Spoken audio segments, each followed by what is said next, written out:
नरसिंह अवतार लिया उन्होंने इसी महीने में मल मास में विवाह, गृह प्रवेश, मुंडन वगैरह ये सब करने वर्जित है। 17 मई को शुरू होकर 15 जून तक रहेगा अधिक मास। लेकिन क्या है ये अधिक मास? इसको मल मास और पुरुषोत्तम मास क्यों कहा जाता है? इसकी पौराणिक कथाएं क्या है? इसका महत्व क्या है? इसका फायदा क्या है? ये सब मैं आज आप सबको इस वीडियो में बताने वाला हूँ। तो सबसे पहले राधे राधे आप सभी को। भाई मैं कुछ भूल ना जाऊँ इसलिए मैंने सब कुछ पहले डायरी में नोट करके रख लिया आपको बताने के लिए। सबसे पहले हम जानेंगे कि ये महीना कब से कब तक शुरू होने वाला है। ये महीना जो है ना भाई अधिक मास 17 मई को शुरू होगा और 15 जून तक रहने वाला है। इस महीने को अधिक मास इसलिए कहा जाता है क्योंकि ये जो महीना होता है ना ये एक एक्स्ट्रा मंथ होता है। हिंदू कैलेंडर जो होता है ना वो चांद की गति को फॉलो करता है और चांद की गति को फॉलो करने के अनुसार अपने एक साल में 354 दिन बनते हैं। और जो इंग्लिश कैलेंडर होता है वो सूर्य की गति को फॉलो करता है जिसके हिसाब से एक साल में 365 दिन बनते हैं। कैलेंडर के हिसाब से 11 दिनों का डिफरेंस आता है। तो इन दोनों कैलेंडर को बराबर रखने के लिए ना एक मंथ एक्स्ट्रा डाला जाता है जो कि अधिक मास कहलाता है। और इस अधिक मास को मल मास या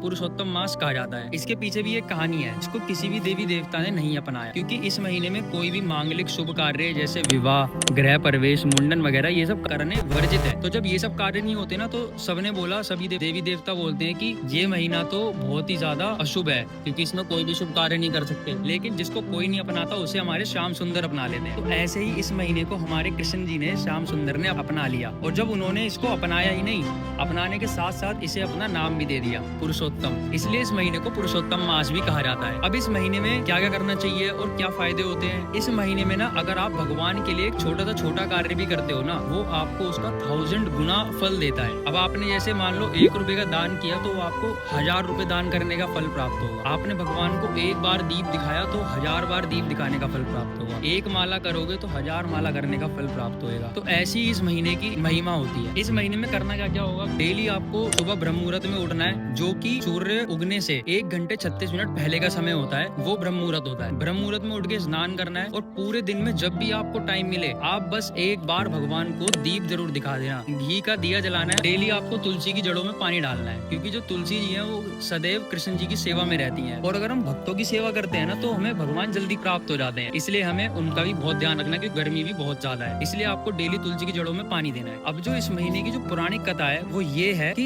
एक बार जब हिरण्यकश्यप ने ब्रह्मा जी की कठोर तपस्या करी, ब्रह्मा जी आ गए, उनके सामने प्रकट हो गए, तो ब्रह्मा जी से वो वरदान मांगते हैं अमर होने का। लेकिन ये करना संभव नहीं था क्योंकि ये प्रकृति के विरुद्ध चला जाता, तो इसलिए उन्होंने ऐसा नहीं करा। फिर उन्होंने बोला कुछ और मांगो। तो हिरण्यकश्यप ने दिमाग चलाया और उन्होंने बोला कि मैं कुछ ऐसा मांगू कि जिसके मतलब इनडायरेक्ट वे में अमर होने का वरदान। तो उन्होंने बोला कि मैं पूरे साल के 12 महीने में कभी भी ना मरूं किसी से भी। तो ब्रह्मा जी ने बोला तथास्तु, वरदान दे दिया। ब्रह्मा जी से ऐसा वरदान पाने के बाद हिरण्यकश्यप को ऐसा लगने लगा कि वो खुद ही भगवान है, उनको घमंड हो गया। फिर जब विष्णु जी ने नरसिंह अवतार लिया, उन्होंने इसी महीने में मल मास में अधिक मास में नरसिंह अवतार लिया और हिरण्यकश्यप का वध किया। कि इस वीडियो को लाइक कर देना, शेयर कर देना और चैनल सब्सक्राइब करना मत भूलना। राधे राधे।